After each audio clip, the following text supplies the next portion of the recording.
So let us continue. This is the document that, as an NGO, you would read in order to actually make sure that you're abiding by the consultative status. So this is also from the UN website, and this is the actual agency of the UN that the GC as well as ADRA are actually involved with. So this is to do with like the social side of things. And so this is the application process. I'm just going to expand that on my next slide. And so this is the application process. So the work of the NGO must be relevant to the work of ECO SOC, which is similar to that other document that I just showed you, but it must have an executive officer. Now, this is a really interesting point because it doesn't say that it must have executive officers. It says it must have an executive officer. So this is an interesting way of, if you look at organizations typically out in the world, they're pyramid shaped. So you have all the laity, and I'm going to use that term because it's how our church is structured at the moment and the way it operates. You have the laity, then you have the middle pastoral management, and then you have the next level and you go right up to the top and you have the president of the organization. Now, I don't know whether you know about triangles, and there's the most illuminated one at the top, but that's the essential element that they're sort of saying. You need to have someone at the top, and you'll notice that it says it should have the authority to speak for its members.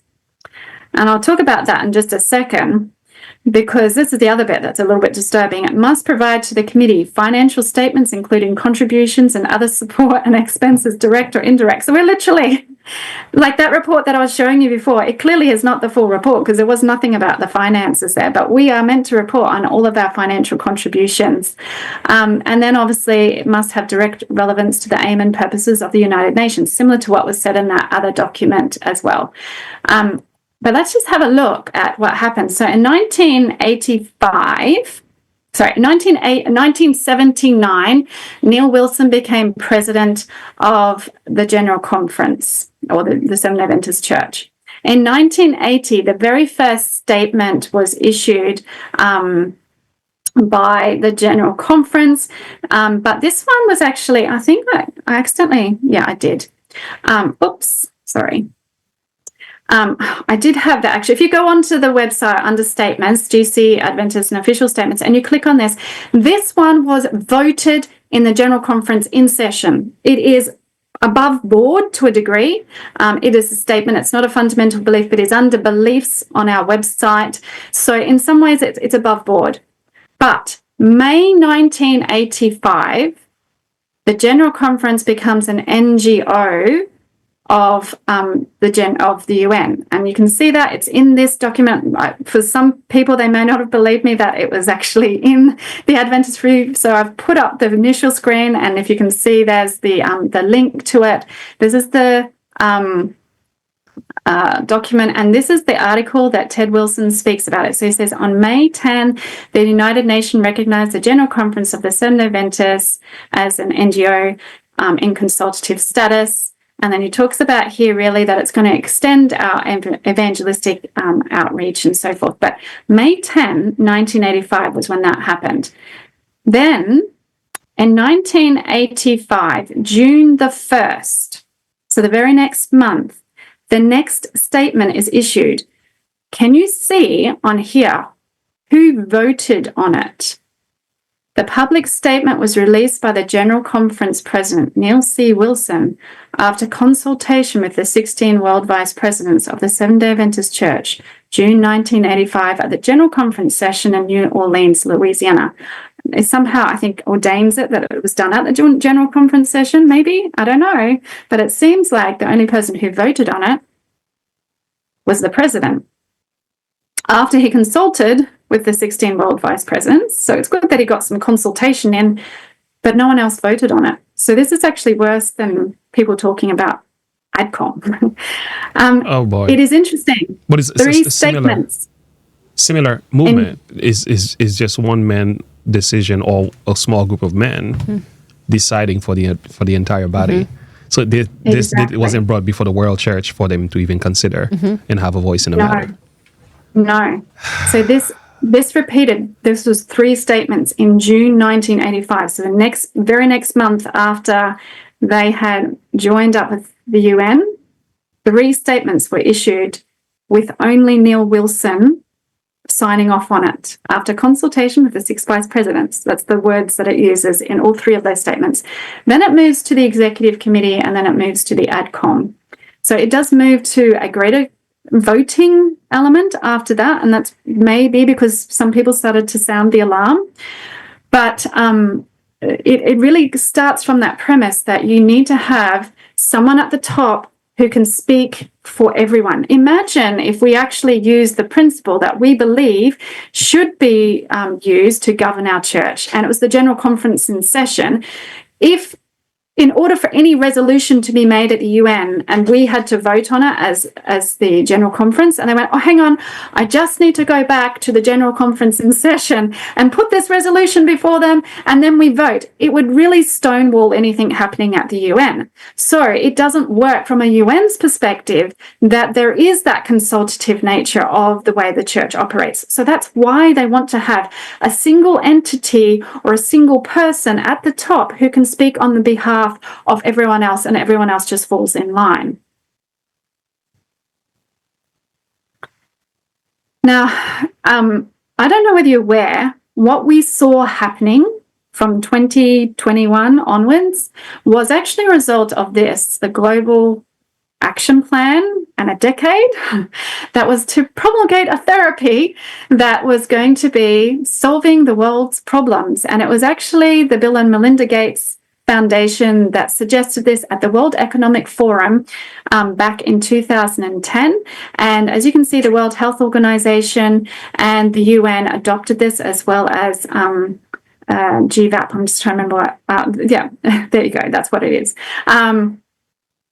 They actually accepted it and became a resolution. Now, remember, we are members of the UN, so we have to abide by all of the things that all of the participating bodies, such as the World Health Organization, advocates.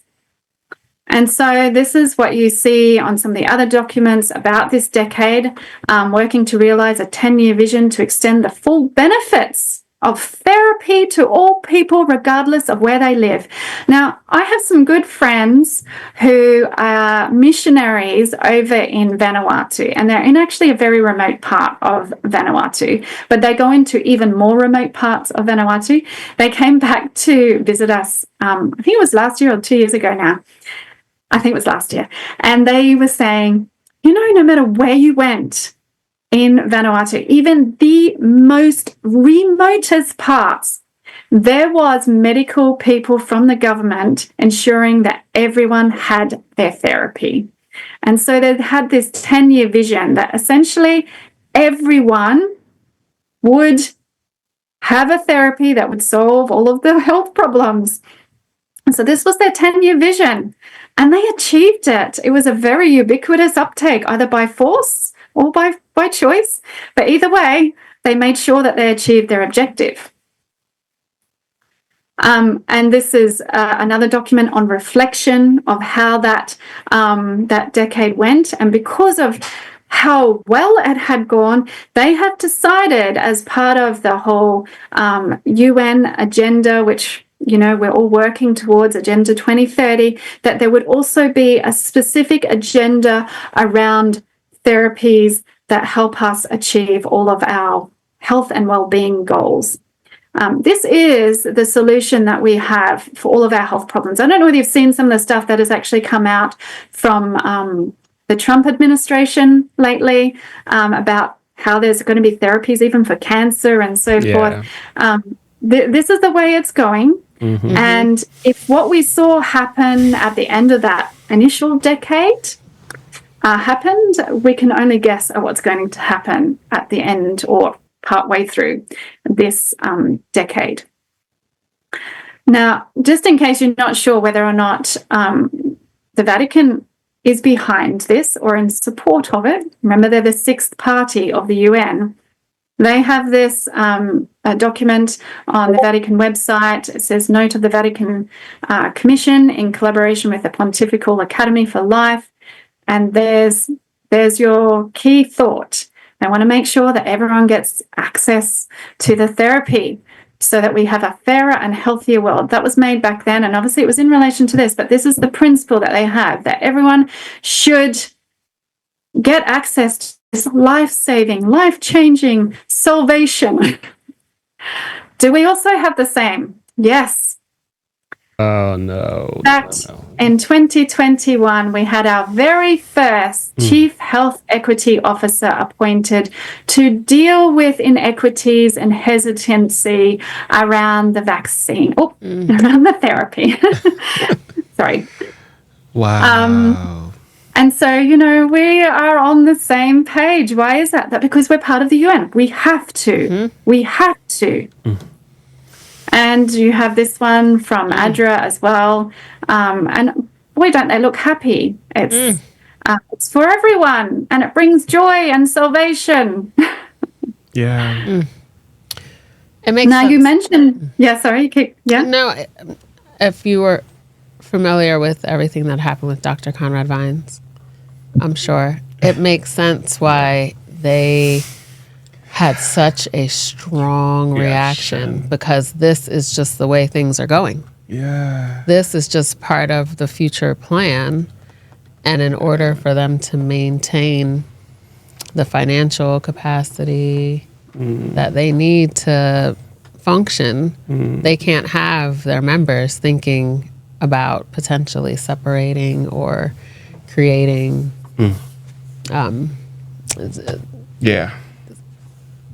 financing other. I don't know how to find the words. Don't bite the hands that feed you. Yeah. Absolutely. I mean, absolutely. It really, and I think what's sad is that it looks like Dr. Vines was just like, and Pastor Ron Kelly, they're just, listen, these are the examples. We're going to let you know that if you do anything like this, you'll end up like this. And all the shouting and barking that you do is not going to change. But this is so deep. This is really deep. Yeah. Wow. It is. You really can't trust the surface of anything. No. I mean, you bringing this to light, you cannot, whenever something's happening, there's always some deeper roots, something deeper that's happening. Yeah. There's smoke, there's fire. Yeah. So before you were talking about a climate Sabbath or climate Sunday, as we know, this document you can find on the Digital Library of the United Nations. It's called the United Nations Environmental Sabbath Earth Rest Day, June 1 to 3, 1990. So if you just look that up, it's a PDF. And it was a document that was released by the UN to the churches and other religious leaders of the world, and particularly, obviously, those who are NGOs at the UN. So as it says here, it was on the 28th of March, 1990. Dear religious and spiritual leader. And so as a NGO of the UN, our conference president or whoever was representing the church at the time in the UN space would have received this letter for sure. Now, it says here, in his address to the world scientists, politicians, and spiritual leaders at the Global Forum last January, the Secretary General of the United Nations was to dramatize the urgency of our situation when he called for fundamental changes in societal attitudes. In his words, for that change, we need to draw not only upon the intellectual, so that's that scientific world, but also the spiritual resources of the world community. He was also to call for a new loyalty and earth patriotism. Now, I don't know about you, but I've got an eternal home that I'm looking forward to, the one that in Hebrews chapter 11, the patriarchs were looking forward to. Yes, right. I don't have any earth patriotism. My patriotism is in heaven. Anyway, he also calls for a new loyalty and earth patriotism as strong as any national patriotism to relieve and distress of our ailing and exhausted planet. So that I just want you to take note of this date, 28th of March, 1990. On the 29th of March, 1990, the very next day, Advent Review has an article that appears in the Advent Review, and it's actually, as you can see here, it's actually got, No, sorry. Oh, where do Adventists stand on public issues? That was the point that I was wanting to point out. It was a really interesting question that they asked. And then when you go to the editorial article, which is this, taking a public stand, just in the middle of it somewhere it says, and we leave unaided the fight over the environmental pollution. It's really bizarre. Very first time that you, and it's only in that part of, it might just be a coincidence, I guess. Wow. But remember, this is on the 29th of March. So the 28th of March, the letter is sent. 29th of March, this appears in Advent Review. Mm-hmm. Then, April 19, the very next month, this is the Advent Review. Wow. Strong connections. Unlikely a coincidence. That's climate change movement right there. Exactly. And I'll show you some of the articles that were in there. This one had, I think, 3 or 4 articles. They were the longest articles in Advent Review, all on environment and our need. So our toxic touch was the very first article, talking about how we need to love and cherish the world. And then Earth Day birthday, she talks about on April 22, environmentalists will celebrate the 20th anniversary of Earth Day. So this wasn't the June. I actually looked to see if they did anything on June, which was the environmental Sabbath, and I couldn't find anything. But even so, it doesn't matter. They were going with the agenda of the UN. Yes. Then the next article was this one, Nature, Our Estranged Partner. It's interesting. And this blow up over on the left is actually from this article, just down on the right-hand side here. We need this reconciliation with nature because in several ways our life depends on it, and because the survival of the earth itself is at stake. Oh boy. This isn't a Seventh-day Adventist magazine? That's just crazy because that's not Adventism at all. I mean, I don't know who's speaking for us here, but I know they don't speak for me. Reconcile with nature? Yeah. I was going to say, let's give this the benefit of the doubt because maybe early stage of the climate movement, we didn't really understand what the core values were about. And maybe now we understand it better, but the survival of Earth? Yeah, it's closely connected to nature worship. This is not. Yes, that's what I'm something- seeing. I'm seeing it. We're exalting nature. We're exalting the earth. We're looking to come together in unity to save our planet. Correct, saving the planet, Not souls, the planet. No, I agree. Wow. So this was the next article, Our Poison Planet. Went through all of the sort of, once again, that observing the 20th anniversary of the Earth Day. And then Adventists and the environment, the contribution we can make to healing. And actually talks about using the Sabbath as a possibility for helping the healing. Now, where are we heading? We had an international decade for a therapy. We now actually are in another different international decade. It's called the International Decade of Sciences for Sustainable Development. So if we saw that the environmental push was taken up very quickly by our church when the UN wrote their letter, I can guarantee you we are taking up our push on this. This is why people... I don't even think it's necessarily that they understand that we are being manipulated here into going, no, we need peer-reviewed science. How can we make any decisions about medical or health issues without it? You know, we need this stuff. And so we are actually getting pushed into this. If the Bible doesn't explicitly say something is wrong, then we can look outside of the Bible and find all of the other answers that we want. And so we are in this new decade. It started last year. Where is it heading? This is actually further down on that same page that I just took a screenshot from. It says, the International Decade of Science for Sustainable Development aims at finding solutions to these global challenges. Now, mind you, these words, sustainable development, are used in our statements on our website under beliefs. So this is a UN initiative. It is not something that's being done by someone else. As you can see, it's led by UNESCO. So we need to realize that we are going to be in support of this. So it aims at finding solutions to these global challenges. It recognizes science as a common good for humanity. I don't know, that's a language that is very reminiscent of another religion. An enlightened world. And to be clearer, the Roman one. For the common good for humanity, and reaffirms its fundamental role in humanity's quest for a development model that improves the human condition while preserving the planet on which our very survival depends.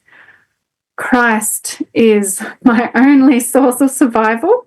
He is my only way of having any improvement in the human condition, but they're saying science is. Mercy. Led by UNESCO, the decade's goal is to restore confidence in science. So we're going to have a greater push to accept science as a source of truth, encourage critical and nuanced thinking, and strengthen worldwide scientific cooperation. And by doing so, we are together paving the way for a more resilient, equitable, and enlightened world. Wait a minute. This language is occult. In fact, if you look at this symbol, even up the top, the figure 8 symbol, it's actually reminiscent of there's a serpent god that was in a figure 8. So it was the eternal serpent, and it was actually a sign of knowledge. So this is spiritual language, and it's actually linking the push for science and the uptake of science with actually the push for enlightenment, which is, if you actually go once again back onto the Lucis Trust thing, this is their language. But it's being used by the UN, and we are partners with them.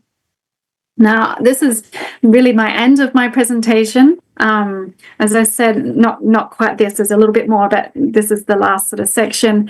As I said earlier, we often get this huge cognitive dissonance, which is what I heard and what you're saying. And we can then start going, oh, let me find out more. I need to know more. And to be perfectly honest, as I've been trying to understand this, because both my husband and I were affected quite significantly. There are others more so than us because of the mandates that happened. And I tried to understand, why did our church not stand by us? And that's why I went down this path. And because I saw such resistance to us rejecting those statements at our business meeting through the SDA Pearl movement, I couldn't understand why a pastor and other leaders within our church would actually not want us to stand for sola scriptura. It didn't make sense to me. And so I had to understand why. And as I was seeking to understand why, I started to get very, very internally feeling very sick. And so I just was like, oh, Lord, I need some hope. I need some hope. And so as I started to say, I went, is this, Lord, are we actually heading towards the Elijah message? Is this the Elijah message? I wasn't involved with the SDA Pearl movement at that point, other than what we did in our local church. But as I started to study, I went, I think this is the Elijah message. I think we're being called to make a decision. We're actually being called up to Mount Carmel when we have a business meeting. And so I'm telling everyone that's listening, we are on top of Mount Carmel at the moment. I'm absolutely certain of that, because we have made a unity with the world. If you look at what preceded the Mount Carmel experience, the king, the leader, the president of God's people had joined himself with Baal and forsook God's word. He forsook God's commandments. He might have espoused them in his words, but not in his living and not in his practice. And Ellen White says this. She says, the apostasy prevailing today is similar to that which in the prophet's day overspread Israel, in the exaltation of the human above the divine, in the praise of popular leaders, in the worship of mammon, and in the placing of the teachings of science above the truths of revelation. Multitudes today are following after Baal. She actually says, if you go to the world with the worship of mammon, or if you actually place science in a position of authority equal or even above the Bible, you are engaged in Baal worship. That is exactly where we're at. When you look at the documents that we had to sign up to as being an NGO of the UN, we have to accept their authority, their science, their spirit. And so consequently, we have as a whole church, and it's not just the leaders, and I need to reiterate this because I can guarantee you every single one of us, including myself, have had aspects of Baal worship in our lives, more or less, some greater, some less, but we have all been united with the world in some way or another. And we need to recognize we have done that, because as a result of that, the rain was withheld, and the rain is withheld from us. Are we not looking for the latter rain? I began with asking, are we ready for the Lord to come? All the things around us are pointing to the fact that the Lord is about to come, and not just come in a few years' time, maybe decades, but imminently. It is rapid. We saw the language. There's a second coming. It is rapid. It's going to happen sooner than we realize. And the rain that we are looking for is being withheld from God's people. And that means not only are we suffering, but the world is suffering because of our ignorance and apostasy. This is powerful. We do. Yeah, sorry. No, this is very enlightening. I really appreciate your dedication and commitment to your work.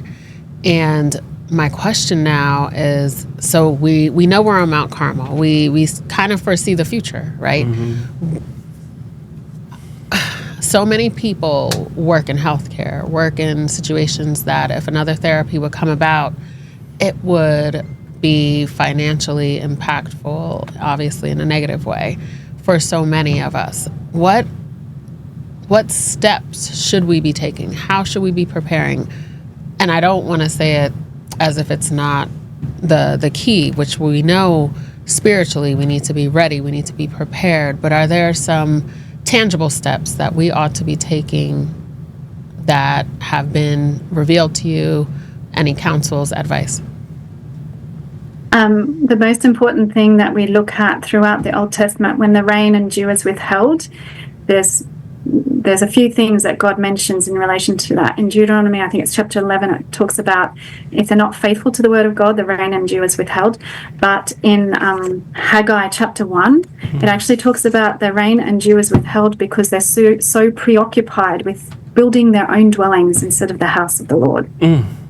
That's true. And so from that perspective, there's really two things that I can see that we need to actually prioritize in our life. One is intense Bible study and memorization. Yes. Mm-hmm. Secondarily, we need to recognize that we're at the end of Earth's history, and there is nothing more important than our relationship with God and our fellow brethren.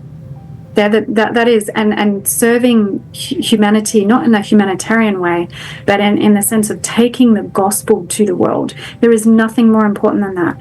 And I think the next thing is test God by faith to take you in places that you've potentially never considered going before.